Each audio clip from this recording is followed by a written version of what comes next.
King. We are here daily with you 1 to 3 p.m. WJFN Radio 100.5, 92.7, 820 a.m. I'd like to thank Carl Knobloch. Like I said, go get that PPP money. All you business owners out there, at least ask for it. Don't just leave it sitting there. They might give it to somebody else. I'm trying to get mine. So I was, hey, it's nothing to harm about trying to go get it. Carlos Chafin, In Your Ear Studios, is in the building. In the house. You are in the house. You're a real music man. Yeah. Yeah, I mean. See, he didn't even. That's the way. That's how it is. When you say to somebody and they're like, "Yeah," like, "Yo, you're it." Yeah, I am, kind of. Yeah, I am it. Thank you for recognizing that. It's along the lines of, "Do you know who I am?" I don't need to ask you. I know who you are. I know who you are. Let our listeners know who you are, what you do, and then we're going to get into some of the cool, because you knew some cool people too. I've known a few cool people. Yes, yeah. you do. Yeah. And your name circulates. When you walked in, Al's talking about being in your studio recording with Tim Reed. Yeah, Tim Reed is a force to be reckoned with, and So Tim's been in the film business and the TV business for his whole life, pretty much, and Daphne as well, his wife, Daphne Reed, and Daphne Maxwell Reed, which is a very common name around Richmond. If you listen to any broadcasting or whatever, you're going to run into Tim, you're going to run into Daphne, and a lot of other great people too. How'd you get started in the music business?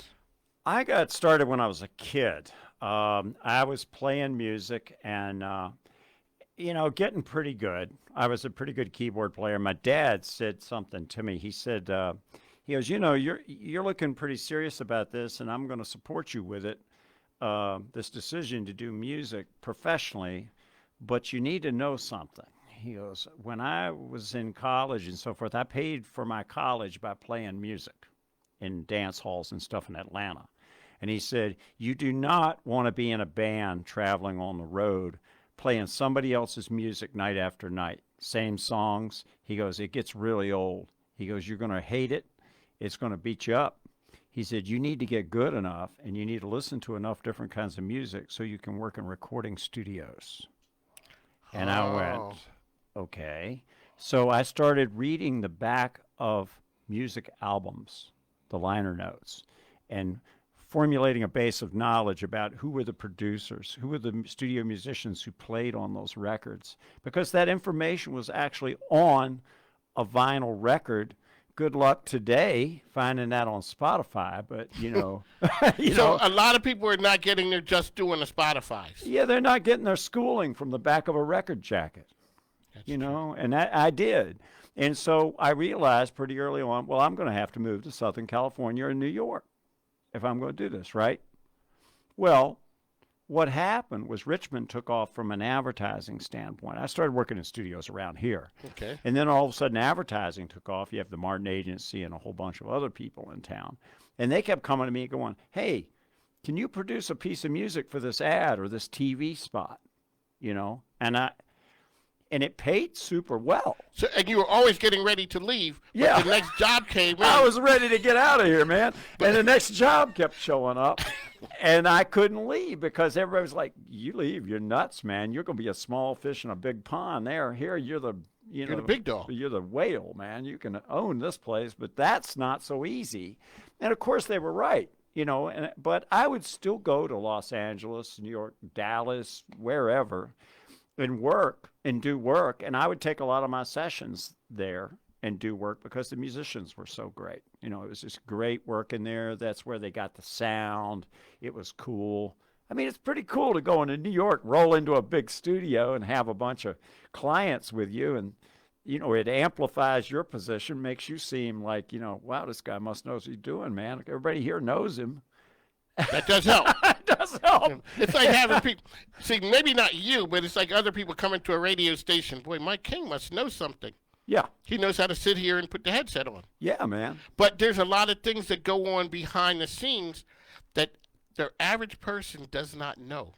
Most of the things behind the scenes. We just know the person who sings the record, and that's a great song. You don't think about all of the things that went and all the people who went into that That's to right. make it happen. And you particularly don't think about the whole backstory behind that musician rising to that point in their career. That is You know, true. like what got them there? How did they get there? How did that happen? I mean, back in the days of record companies, you had everybody from Motown to Capitol Records to whoever, RCA. You you would rise up enough in your career where you get noticed, and then a label would reach out to you and offer you a contract and say, "Hey, hey Bruce Springsteen, we want you." And Columbia would, fashion a contract and hand it to him, and his management would look at it. And there'd be a little back and forth business stuff going on, and pretty soon he's got an album out on Columbia Records, and and that's the way it used to be done. Uh, it's very very rare these days. There is no uh, record label cultivation of new talent. The way True. it works today is quite different. Right now, you have to be an independent artist that's selling so many records and is so popular on your own merit, you got to get on their radar. And then when they realize, oh, you know, you sold 1 million records without a record label, or you're getting X number of plays on YouTube, all of a sudden they become very interested. It's a no-brainer. They just They click it took on. so the legwork was taken out of it. That's right. So can you package yourself to be more appealing to? We just talked about going Me? viral. Hey, that's why you come here, right I'm here. already a pretty appealing guy, I think. I mean, I don't know. I'm kidding. That's how we do it around here. If you don't blow your own horn. No. So we were talking about going viral, and Right. explain to our listeners what you had said, the idea of what it takes to put good content out there to get noticed. It's very hard because there's so much noise out there. Think about how many YouTube videos are uploaded in a minute. Oh yeah. Oh my gosh, and people from their bedroom, people that have spent money in recording studios or maybe bought a bunch of equipment online and are trying to figure it out and they're putting out work. I'm just talking music. I mean, there's 1,000 other topics too, but just music, there's so many things coming out there. How do you cut above that clutter? How do you get above it? And of course, you got to have something that's unique. It's got to be really interesting. And it's got to be good, of course. I think most of the time it needs to be good, but it's definitely got to be unique. And it's got to speak to people. It's Okay. got to speak to people enough where they're willing to share it. In other words, not just click on it and watch it, but they've got to be interested enough in it where they've got to say, hey, I think I'm going to share this on my Facebook page or whatever they like to use. Instagram Okay. these days is super popular for art.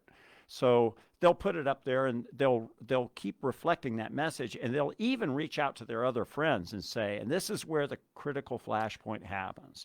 They reach out to their friends and they say, hey, this is great. I love this. You need to check it out. And then they can inspire those people enough so that those people also do the same thing, and it keeps going like that. That's when it becomes viral. And if you can't, when you create your product, unless you're just extremely fortunate, you have something so cool that you got to share it, that everybody's got to have it.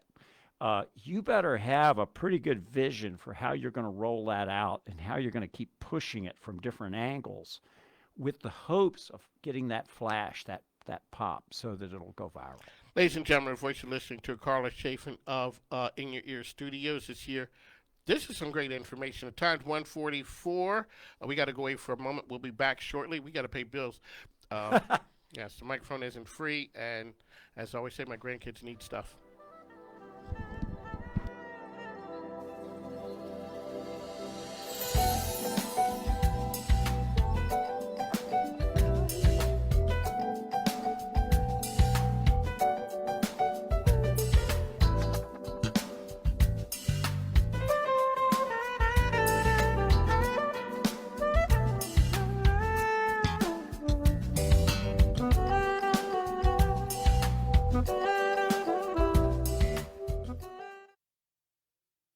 Hey guys, this is Robin with DB Arcade Commercial Video and Photography. If you need creative visual content for social media or traditional advertising, then we're the team you want working for you. We create custom ROI-driven videos and photography for your business, no matter what products or services you offer. We've worked with local newspapers, gyms, real estate agents, financial advisors, clothing companies, restaurants, and more. For more information, check us out on our website at db-arcade.com.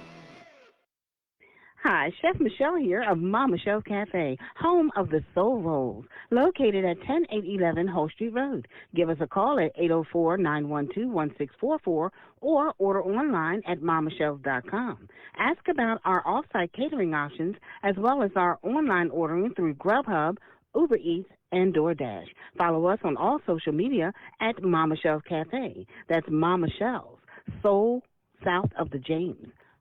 Mention Mike on the mic and get a free dessert on us. Special rules apply. Do you want a crystal clear picture of your finances? Dial 804-601-0532 and schedule your free financial review with Crystal Clear Financial Solutions. Find us online at crystalclearfinancialsolutions.com. Hey everyone, it's Heather Marie Van Cleve with Heather Marie Speaks, and I'm on the mic with Mike on WJFN Radio Thursdays from 2 to 2:30 p.m., bringing encouragement, education, and empowerment for mental health awareness with a little bit of fashion infused. Join me every Thursday from 2 to 2:30. I'll see you then.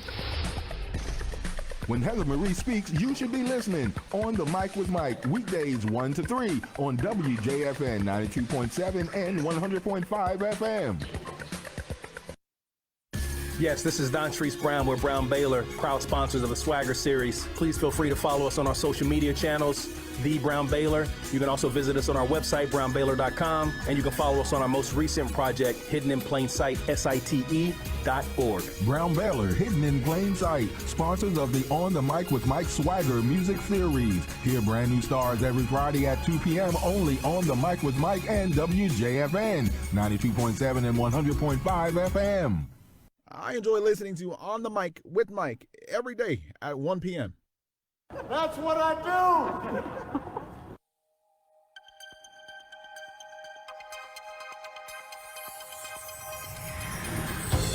do! Ladies and gentlemen, welcome back to On the Mic with Mike, the business radio program that everyone is talking about in the area. We'd like to thank President 44 for the shout out. You know, he says he listens every day on. I'm not exactly sure, but we'd like to thank him for that, and welcome in President number 46. Welcome him into the White House. Carlos Chafin is here with us. We're talking about the music industry. And talk a little bit about the fertile ground of the creative scene here in Richmond. You have your finger on a it's not just music, it's film, it's fashion. Right. It's all those things. Has it always been like that from your perspective? Absolutely not. So you were the lone wolf out there for a while, or there were a few of you guys, but it wasn't. Right. I mean, there's always been terribly interesting people around Richmond. I think a lot of that is because we're a university town. You know, we've got a bunch of I lived in schools. State College, Pennsylvania, the home of Penn State. Yeah, College towns are different. they are. There's an energy that goes on that other places can't match. Absolutely, and Richmond has benefited from that. It's interesting to look around the country. I mean, one of the other places I've produced a lot of music and been around a lot is Austin, Texas. I love Austin. And Austin's an amazing comparative entity for Richmond. A lot of people do it too. I'd like to think I started looking at the similarities maybe before It got cool? before everybody figured it out. Yeah, exactly. Because Austin's airport used to be hideous. And, you know, I mean, we had a better airport than Austin 20 years ago. It's crazy, you know, and stuff like that. And you just look at it and go, well, what happened? Well, the answer is Michael Dell, you know, Dell Computer, and then The whole South by Southwest thing. And exactly. But, you know, it's another college town. yeah, it is. It's a college town. UT is huge, and it's right in the middle of town. And it's just like VCU is to Richmond, UT is to Austin. So, at what point did you really start to see that Richmond was becoming something kind of cool and hip? And It snuck up on me. It's like I turned the corner one day and realized that it had sort of happened. And I think that's true for a lot of people around here. Here's where I think it changed, okay? It used to be that we had a lot of great musicians that would come through here. I can name drop a billion because of them. you can't come here out. He doesn't realize ground rules here. You have to name drop here. Okay. And I've heard you work with some cool people. Yeah. Early on, Bruce Springsteen was. Now, I'm from Philly, Yeah. so you know that's near and dear. Yeah. And it got me in okay, this is a side note, but it's my program. So go for it, Mike. So I was playing the streets of Philadelphia as my open. Oh, cool. I didn't realize why I was kicked off of Facebook. Then I realized. Yep. I realized, like, how come we aren't broadcasting anymore? Well, Facebook says, and then I realized I don't own the rights to this music. This is correct. Yes, so yes. Shout out to the boss, and the streets of Philadelphia got me kicked off, and I learned my lesson the hard way. Yeah, so Bruce Springsteen had a band here called Steel Mill, and Steel Mill had a lead singer his name was Robin Thompson. And Robin Thompson was a figure here in Richmond, and he wrote, along with Steve Bassett, the popular state song "Sweet Virginia Breeze." Well, Robin was my business partner when we started In Your Ear. And what year was that? That was 91. Okay. So 30 years. 30 years. Good grief. But Robin, yeah, I know. You got some stories. Yeah, I got a million stories. We did all the original work for, I did all the demos for Bruce Hornsby. I did all the recordings, early stuff for Pat Benatar. And it goes, and back when I was at Alpha Audio, the studio before In Your Ear, we had an incredible lineup of people that came through that place. Parliament Funkadelic, all that stuff. Make My Funk to P-Funk was recorded. Yes, I want to get funked up. Recorded on Broad Street, man. Oh, really? Yes. Oh, really? So there's been cool things that have happened throughout the ages in Richmond. Okay, very cool. Dave Matthews Band, Dave Matthews Band, those guys used to be basically our studio band at In Your Ear. That's who played on your jingle if you brought in something like that. It was those guys. So, yeah, it's very cool, but those were isolated things. Today, we're doing the Shaco Sessions shows every Tuesday, and I have a list of bands that are coming in to do that. We've only repeated one artist one time, and we've done 35 shows, and I have so many bands, good professional level bands, that I could put on that I would have to do the show 3 times a week to get them all on within a year. The ones I know about. Those are just the ones I know about in Richmond, just Richmond. So at what point, okay, give people an idea how they can find you. They can find me at inyourear.com. That's the easy way. If you want to go on Facebook, In Your Ear Studios, all one long word, In Your Ear Studios. That also that'll work on Facebook, on YouTube. You can either use In Your Ear Studios just like Facebook, or you can use Shaco Sessions Live, all one word, and spell Shaco correctly, or Google won't know what you're doing. But Google Shaco Sessions Live, and that also works on Twitch and some of the other platforms because we broadcast on all of them.